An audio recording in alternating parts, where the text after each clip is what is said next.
Bagaimana mengakui kesalahan dengan baik?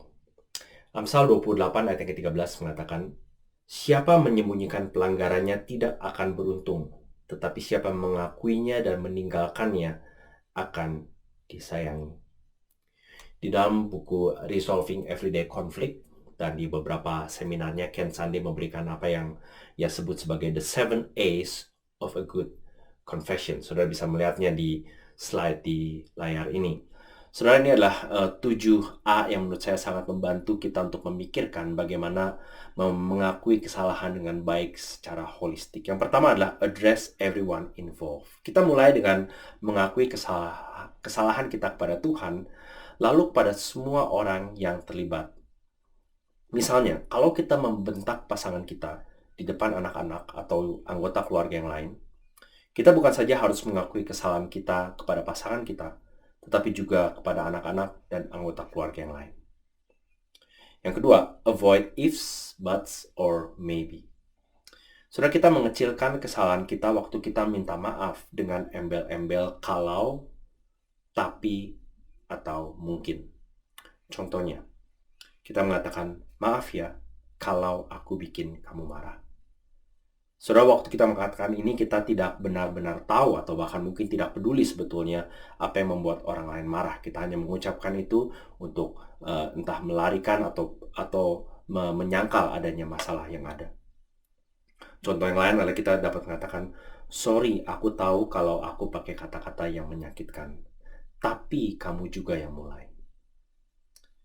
Saudara, waktu kita berkata seperti itu, kita sebetulnya membatalkan permintaan maaf atau bahkan pengakuan kita, karena kita sebetulnya secara tidak langsung menyalahkan pihak yang lain.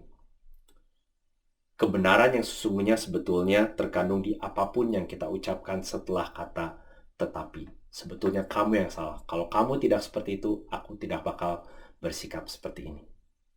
Contoh yang lain, kita mungkin mengatakan, kelihatannya atau mungkin aku tidak seharusnya ngomong sekasar itu tadi. Saudara, sekali lagi, waktu kita berbicara seperti ini, kita berusaha untuk menetralkan kesalahan kita. Jauh lebih tulus kalau kita menghilangkan kata-kata seperti kelihatannya, mungkin, kayaknya, dan langsung mengakui kesalahan kita. Yang ketiga, admit specifically. Saudara, semakin spesifik dan detail pengakuan kita, biasanya respon orang pada kita pun semakin positif. Kita bukan saja mengatakan secara general, secara umum, bahwa misalnya, aku seharusnya berbuat lebih baik lagi. Tetapi kita mengatakan sesuatu yang lebih spesifik, misalnya begini, aku sadar bahwa selama ini aku malas-malasan dalam pekerjaan. Dan pekerjaanku hanyalah menyalahkan orang lain dan situasi, kantor, gereja, ekonomi, dan seterusnya. Apalagi waktu aku kemarin marah dengan mengumbar kekecewaanku di sosial media. Nah, tentu mungkin bisa lebih spesifik dari itu, tapi saudara lihat perbandingannya antara yang hanya mengatakan, aku seharusnya bisa berbuat lebih baik lagi. Yang keempat, acknowledge the hurt. Saudara, tunjukkan bahwa kita memahami perasaan yang orang lain alami akibat tindakan atau kata-kata kita yang menyakitkan. Kita bisa, contohnya, kamu pasti merasa betul-betul malu dengan kritikan pedasku di depan orang lain. Maafkan aku karena telah membuatmu dan situasi semalam menjadi tidak enak. Nah, saudara, kalau Anda tidak pasti dengan perasaan orang lain, saudara bisa tanyakan dan pastikan bahwa Anda memahami dan berusaha mengerti perasaan, khususnya rasa sakit yang mereka alami. Yang kelima, accept the consequences. Kita perlu menerima konsekuensi dari kesalahan kita. Kita mungkin harus mengganti kerugian secara finansial. Kita mungkin harus menghubungi orang lain untuk meluruskan gosip atau fitnah yang keluar dari mulut kita. Saudara, ketulusan dari pengakuan kita ditunjukkan dengan kesungguhan kita dalam memulihkan atau mengganti kerugian orang lain. Yang keenam, alter or change your behavior. Saudara, pertobatan yang sungguh-sungguh harus mempunyai tindakan yang spesifik dan jelas. Kadang-kadang artinya Anda perlu mendaftarkan hal-hal apa yang Anda akan ubah secara detail. Kalau perlu, minta bantuan orang lain untuk accountable, minta bantuan orang lain untuk yang kita beri kebebasan untuk mencek atau untuk memastikan, untuk menegur Anda supaya serius dalam proses mengubah tindakan Anda. Yang terakhir adalah ask for forgiveness and allow time. Saudara, rekonsiliasi memang perlu waktu karena tidak terjadi secara otomatis. Setidaknya kita berusaha menunjukkan bahwa kita sungguh-sungguh mengakui, menyesal, dan berbalik dari kesalahan dan pelanggaran kita.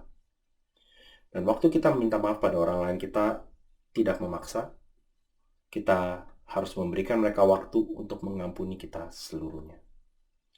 Nah, saudara, the 7 A's, ketujuh A ini saya harap saudara pahami dan mengerti di dalam kacamata Injil Kristus, seperti yang dijabarkan di dalam bukunya Ken Sande.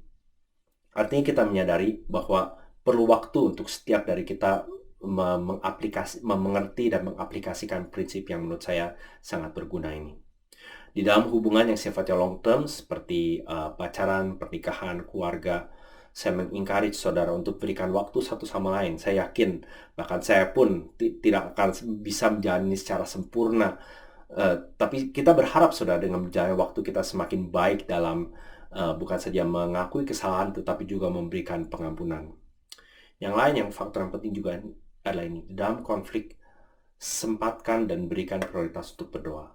Saudara akan sulit untuk terus-menerus marah, mendam, berusaha menghindar atau menyakiti orang yang Anda doakan secara rutin.